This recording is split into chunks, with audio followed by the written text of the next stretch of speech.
नमस्कार, आर न्यूजच्या शुक्रवार दिनांक 19 एप्रिलच्या बातमीपत्रात आपलं मनपूर्वक स्वागत। या बातमीपत्राचे प्रायोजक आहेत महालक्ष्मी TMT बार्स, नाते अविरत जुळते आणि प्रत्येकाच्या मनातील चव जपणारे महालक्ष्मी सुरेश मसाले।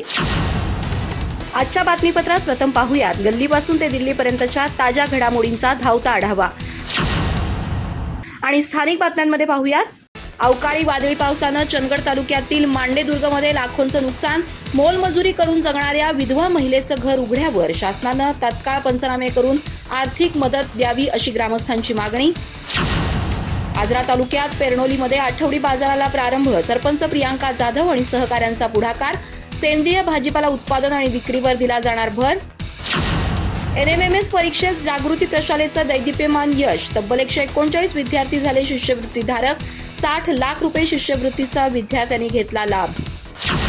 गडिंग्लजमध्ये भव्य चित्रकला स्पर्धेचं करण्यात आलं आयोजन, महात्मा श्री बसवेश्वर महाराज यांच्या जयंतीनिमित्त घेण्यात येणार स्पर्धा। रविवारी 21 एप्रिल रोजी श्री जडिय सिद्धेश्वर आश्रम बेलबाग इथं होणार स्पर्धा। विद्यार्थ्यांनी काढली मतदान जनजागृतीसाठी रॅली, चंदगड तालुक्यातील प्राथमिक आणि माध्यमिक शिक्षक विभागानं घेतला पुढाकार, राष्ट्रीय उपक्रमाला सहकार्य केल्यानं विद्यार्थ्यांच्यात आनंदोत्सव। आणि गडिंग्लज तालुक्यातील इंसनाळ इथं झालं आरोग्य तपासणी शिबिर, गडिंग्लजच्या डॉक्टर देसाई हॉस्पिटलचा पुढाकार, सुमारे 100हून अधिक रुग्णांनी घेतला शिबिराचा लाभ।